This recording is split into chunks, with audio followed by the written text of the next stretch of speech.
నా పేరు వట్టిగుండ శంకర్ నారాయణ, తెలుగుదేశం పార్టీ తిరుపతి అధ్యక్షుడిని. సార్, ఏదైతే సంస్థాగతంగా పార్టీలో మార్పులు తీసుకురావడానికి నారా లోకేష్ గారు శ్రీకారం చుట్టారు, దానిలో భాగంగా సీనియర్లతో పాటుగా జూనియర్లకు కూడా అవకాశం రావాలని ఆయన మొన్న మాట్లాడారు. దాన్ని కూడా వైసీపీ నాయకులు మాట్లాడతారు, సీనియర్ అందరూ మంగళం పాడేస్తున్నారు, ఇంకా పార్టీలు లేకుండా చేయడానికి చూస్తున్నారని చెప్పి అంటారు. నిజంగానే ఆ పరిస్థితి ఉందంటారా? ఒకటండి, తెలుగుదేశం పార్టీ మొన్నటి రోజు అంటే మార్చి 29వ తారీఖున 43వ ఆవిర్భావ దినోత్సవం ఘనంగా జరుపుకోవడం జరిగింది. అందులో భాగంగా ఒక పార్టీలో ఒక చర్చ జరిగింది.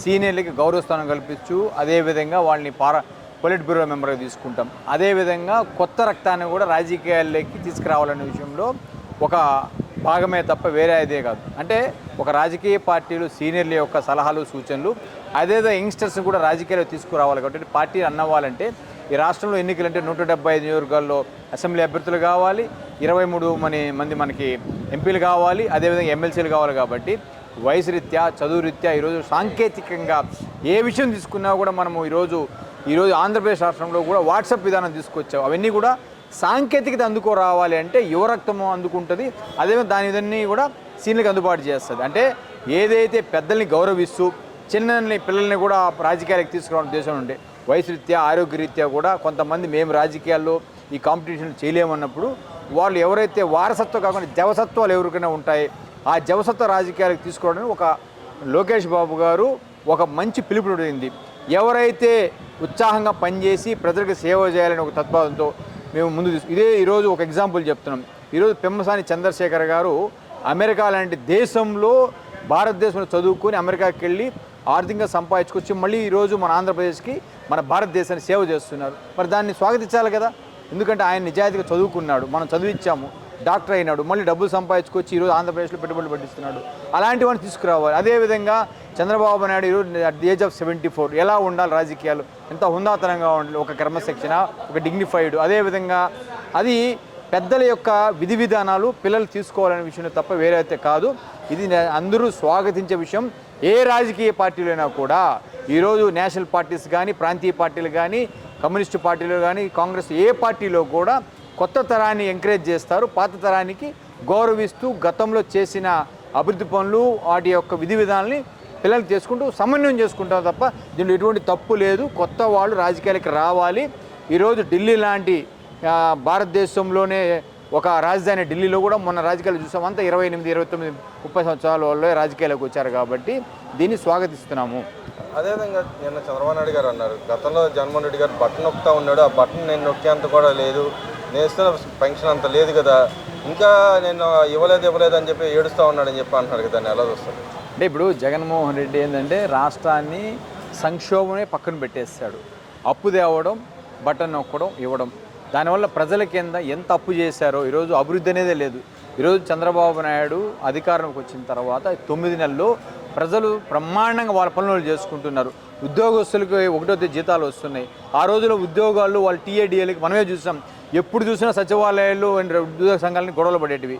మా పెన్షన్లు, మా ఉద్యోగాలు, మా జీతాలు. ఈరోజు రాష్ట్రంలో ఎవరి పని వాళ్ళు చేసుకుంటున్నారు, అభివృద్ధి జరుగుతూ ఉంది. చంద్రబాబు నాయుడు అనేది నిరంతరం ప్రజల కోసం పనిచేస్తారు. జగన్మోహన్ రెడ్డి తన వ్యాపార సామ్రాజ్యం గురించి సాక్షిలో పనిచేసే ఎంప్లాయీస్ అందరిని తీసుకొచ్చి ఈరోజు 5 లక్షల సజ్జల రామకృష్ణ ఎవరండి, సాక్షిలో ఎంప్లాయ్ అండి. అలాంటి వాళ్ళందరినీ తీసుకొచ్చి ఈరోజు రాజకీయాల్లో మన మీద రుద్ది, మన ఆంధ్రప్రదేశ్ రాష్ట్రం మీద రుద్ది, మన ఆంధ్రప్రదేశ్ రాష్ట్ర ఖజానాలో నుంచి డబ్బులు తీసుకొచ్చేది తప్ప వాళ్ళు రాష్ట్రం కోసం ₹1 ఖర్చు చేస్తే ఈరోజు అటువంటి పరిస్థితి లేదు. కాబట్టి జగన్మోహన్ రెడ్డి అన్నీ కూడా పచ్చి ఆరోపణలు తప్ప దాంట్లో ఒకటి వాస్తవాలు దూరము. ఎందుకంటే ఆయన వ్యక్తిగతంగా పనిచేయించుకుంటారు రాష్ట్ర ఖజానా నుంచి. మరి వారి భార్య అయిన భారతి గారు కానీ, మరి ఈయన జగన్మోహన్ రెడ్డి కానీ, వారి కుటుంబ సభ్యులంతా కూడా సాక్షిలో ఉద్యోగస్తులందరినీ బలవంతంగా మన ఆంధ్రప్రదేశ్ సచివాలయానికి దోశారు తప్ప ఎవరికి కూడా లేదు. అదే చంద్రబాబు నాయుడు ఈరోజు క్యాబినెట్ ర్యాంకులు అయితే ఏమి, సలహాదారులు కానీ, సూచనలు కూడా ఎవరైతే నిజంగా అర్హతలు ఉంటారు.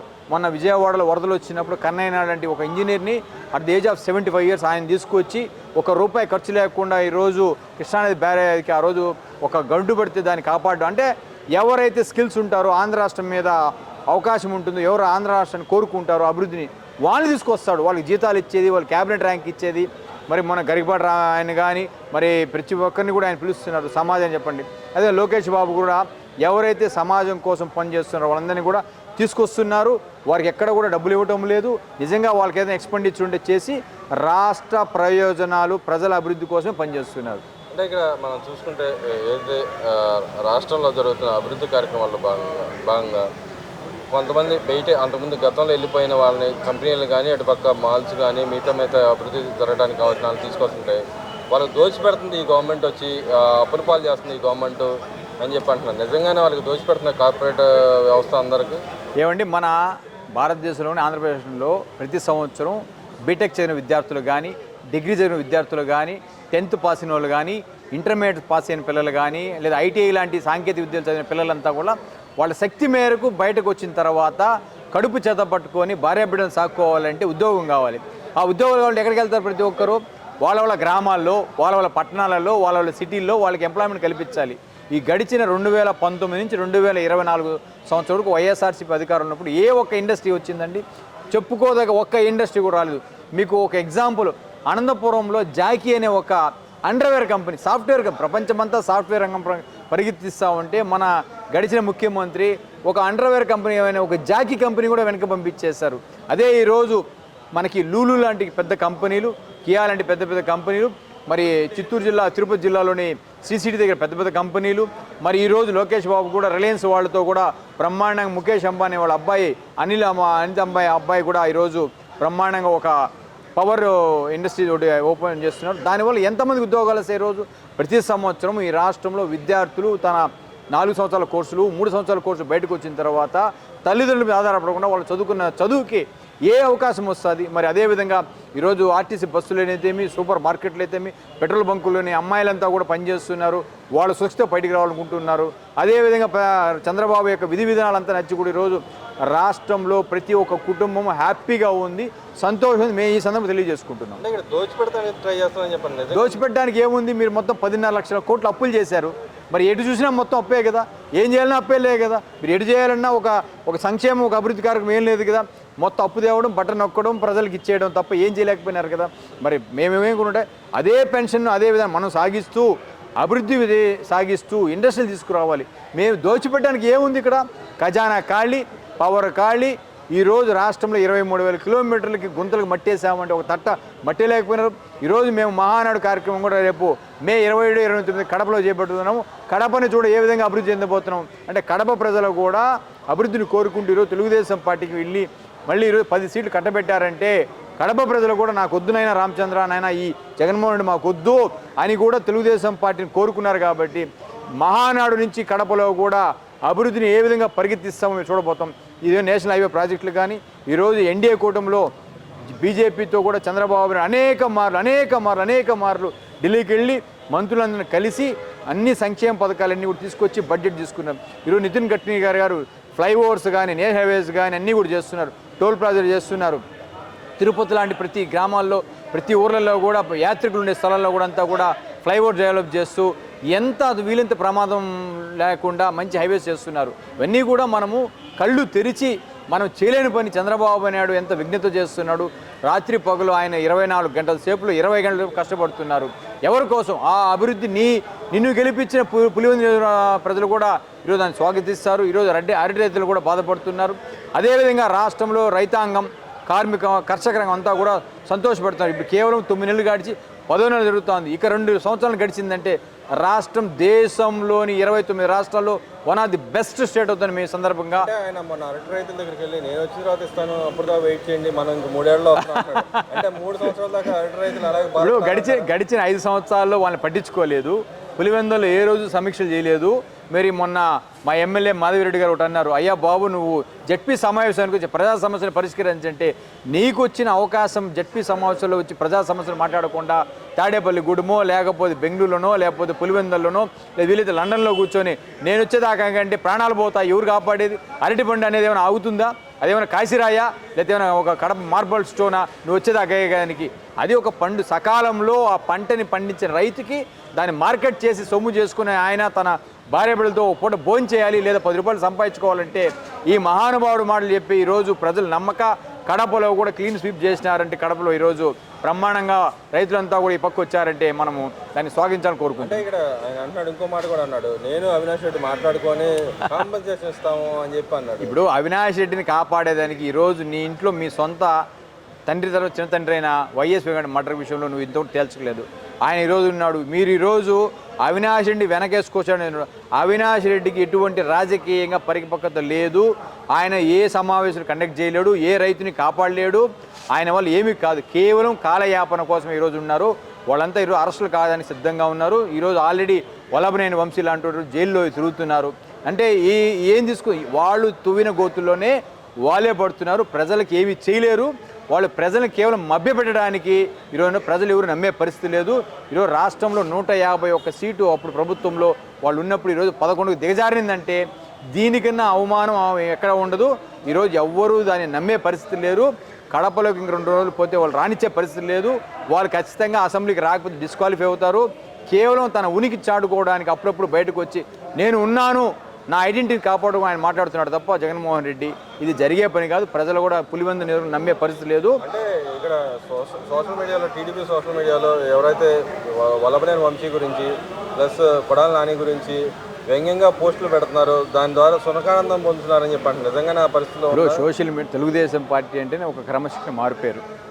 గడిచిన 5 సంవత్సరాలు ఎన్ని అవమానాలు చేశారు. చంద్రబాబు గారిని అసెంబ్లీలో ఏడిపించారు, భువనేశ్వర్ గారు ఏడిపించారు, లోకేష్ బాబుని ఏడిపించారు, మంత్రులను తిట్టారు, కార్యకర్తలు అరెస్ట్ చేయించారు, మరి సుబ్బయ్య గారిని మర్డర్ చేశారు. అదేవిధంగా పుంగనూరు నియోజకవర్గంలో ఒక ర్యాలీ చేస్తుంటే వాళ్ళందరూ కూడా అవమానం చేశారు. ఏ రోజు కూడా తెలుగుదేశం తిరగబడలేదు. న్యాయస్థానానికి వెళ్ళాము, మీడియా ద్వారా మన బాధ చెప్పుకున్నాము. ఈరోజు సోషల్ మీడియాని వేదిక చేసుకొని రోజు జైలుకు పోతుండే పార్టీ ఏకైక పార్టీ వైఎస్ఆర్ జగన్మోహన్ పార్టీ తప్ప కానే కాదు. తెలుగుదేశం పార్టీ అంటే ఒక క్రమశిక్షణ. చంద్రబాబు నాయుడు ఎన్ని మాటలున్నా కూడా ఆయన ఓర్పుతో ఆయన ఒక్క సైగ చేసింటారో రాష్ట్రం అల్లకొల్లను. కానీ అవమానాలు సిద్ధపడ్డాం, ప్రజల కోసం ఎవరినైనా పడదాము, ప్రజల కోసం ఎన్ని అవమానాలైనా మనం పడదామన్నారు. కాబట్టి తెలుగుదేశం పార్టీ సోషల్ మీడియాలో జరిగే వాస్తవాలని ప్రజలకి తెలియజేస్తున్నారు. మనం సోషల్ మీడియా తప్పు చేసి అప్రమత్తంగా ఉండాలి. ఈరోజు పెద్ద పెద్ద కొడాలి నాని లాంటి వాళ్ళు ఈరోజు మొహం చూపించలేకపోతున్నారు. నాని స్క్వైర్స్, నాని అలా నాని, కొడాలి నాని, నానీలంతా పోయినారు. ఈరోజు వల్లభనేని వంశీని ఎవరండి ఎట్టయిపోయాడు చూసారండి. మరి వాళ్ళంతా చేసుకున్న తప్పులు పాపాలే తప్ప తెలుగుదేశం పార్టీ సమాజం కోసం సోషల్ మీడియాలో పథకాల గురించి కానీ ఈరోజు P4 లాంటి పథకాలు తీసుకుని ఈరోజు ఉగాది రోజు ఆయన ఇంట్లో ఉండకుండా ప్రజల కోసం పనిచేస్తున్నారు, పెన్షన్ ఇస్తున్నారు. ప్రతి నెల 1వ తారీఖు ఏదో గ్రామానికి వెళ్ళి ఒక కుటుంబాన్ని ఆదుకుని ఆ కుటుంబం ఆ గ్రామాల్లో ఉండి మంచి చెడులు తీసుకున్నారు, పబ్లిక్తో ఇంటరాక్షన్ అవుతున్నారు, అవన్నీ కూడా చేస్తున్నారు. కాబట్టి ఇవన్నీ కూడా ఒక ప్రజా సంక్షేమం మనం భావించడం కోరుకుంటున్నాం. తిరుపతి ఇప్పుడు మీ ప్రజెంట్ ఎంపీ గారు ఒక లేఖ రాశారు ప్రధానమంత్రి అటుపక్క హోంమంత్రి గారికి. ఏదైతే తిరుపతిలో జరుగుతున్న తొక్కిసాట విషయాన్ని ఇంకో వేరే విషయాలను కూడా ఆయన ప్రస్తావించాడు. ముందు పైకి వెళ్తుందని చెప్పి ప్రస్తావించాడు. నిజంగా నా పరిస్థితి తిరుపతిలో ఉందంటారు అసలు? ఇప్పుడు ఒకటండి, కుట్రలో భాగం ఇదంతా. ఎందుకంటే వెంకటేశ్వర స్వామి కొండకి ఏమైనా తప్పు జరిగితే దాన్ని ఏదో పెద్ద బూచిగా చూపిస్తున్నారు. రోజు కొన్ని వేల మంది తిరుమలకు వెంకటేశ్వర స్వామి దర్శనానికి వస్తూ ఉంటారు. మరి తిరుపతి లోక్సభ సభ్యులు గురుమూర్తి గారు లెటర్ రాయడంలో కేవలం ఈ పార్టీ తెలుగుదేశం పార్టీనో లేకపోతే చంద్రబాబు నాయుడికి ఒక మసిపోయాలో మరకపోయాలని. కానీ మరి గతంలో జగన్మోహన్ రెడ్డి ఎన్ని కనీసము వెంకటేశ్వర స్వామి యొక్క ఒక బుక్లో నేను అన్య మతస్థుడిని, నేను వెంకటేశ్వర స్వామి యొక్క నమ్మకాన్ని నమ్ముతాను ఒక సంతకం పెట్టమంటే సంతకం పెట్టకుండా పోయినాడు. మరి ఎంత వివాదం చేశారు అంటే వీళ్ళు కేవలము అలాంటి విషయాన్ని పక్కకు పట్టించాలని ఏదో చిన్న దాన్ని ఒక భూతత్వంలో చూపించి మరి లెటర్ రాసి వీళ్ళు ఒక సునకానం పొందుతున్నారు. ఇది కేవలం చంద్రబాబు నాయుడు యొక్క ఇమేజ్ డ్యామేజ్ చేయాలనుకుంటున్నారు. ఏది తప్పులు జరిగింటే చంద్రబాబు నాయుడు సిట్ని ఏర్పాటు చేశాడు, అది బ్రహ్మాండ ఎంక్వైరీ చేస్తూ ఉంది. దానికి సంబంధించి కూడా ఎస్పీని ట్రాన్స్ఫర్ చేశారు, మరి డిఎస్పీని సస్పెండ్ చేశారు.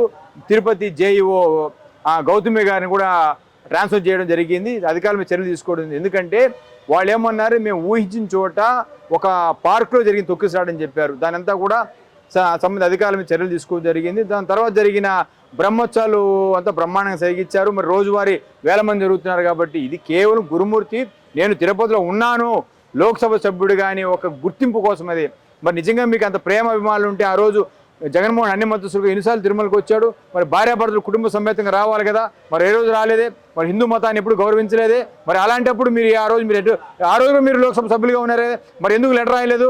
మరి ఎందుకు ముఖ్యమంత్రికి మీరు చెప్పలేదు జగన్మోహన్ రెడ్డికి, అయ్యా ఇది వెంకటేశ్వర స్వామి యొక్క ప్రాశస్త్యము, ఈ విధంగా తెలుగువారి సాంప్రదాయం, వెంకటేశ్వర సాంప్రదాయం. ఎవరైనా కూడా గతంలో అబ్దుల్ కలాం గారు లాంటి రాష్ట్రపతి చేసిన వాళ్ళు వచ్చినా కూడా వారు సంతకం పెట్టి మేము హిందూ మతాన్ని గౌరవిస్తున్నాం సంతకం పెట్టి దర్శనం చేసుకున్నారు. మరి ఆ రోజు రాలేదే.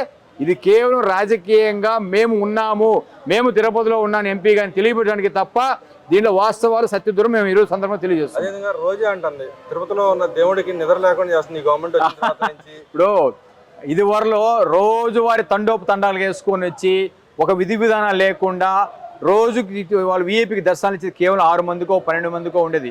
అలాంటి వ్యవస్థ కాకుండా బొలోమని 30 మంది 40 మంది తీసుకొచ్చి లోపల ఏమేం చేశారో అంతా కూడా ప్రజలంతా చూశారు. దానికి పనిష్మెంట్గానే ప్రజలంతా మిమ్మల్ని కూడా 151 నుంచి 11 తీసుకొచ్చారు. మీ కేసులు 11, మీకు వచ్చిన సీట్లు కూడా 11 కాబట్టి ప్రజలంతా గమనిస్తున్నారు.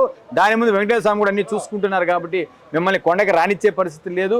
మీరు ఉన్నాము మేము అని అప్పుడప్పుడు మీడియా ద్వారా కనపడడానికి ఒక స్కూల్లో హాజరుపడేలాగా మేము చేయెత్తినట్టుగా ఒక్కొక్క మాట మాట్లాడి మీ సునకానందం పొందుతున్నారు తప్ప వాస్తవాలకి సత్య దూరం అవన్నీ కూడా తీవ్రంగా ఖండిస్తున్నారు. వెంకటేశ్వర స్వామి దగ్గర తెలుగుదేశం పార్టీ అధినేత చంద్రబాబు నాయుడు, ఈఓలు, జేఈఓలు, సంబంధిత అధికారులంతా కూడా రూల్స్ ప్రకారం పనిచేస్తున్నారు. ఎవరు వచ్చినా కూడా విధి విధానం ప్రకారమే దర్శనాలు చేస్తున్నారు తప్ప రోజా గారి మాటలు అవాస్తవము. అందుకే ప్రజలు ఆమెను తిరస్కరించినారు, ఆమెను అసెంబ్లీకి రానియకుండా, ఆ నియోజకవర్గం రానియకుండా చేస్తున్నారు.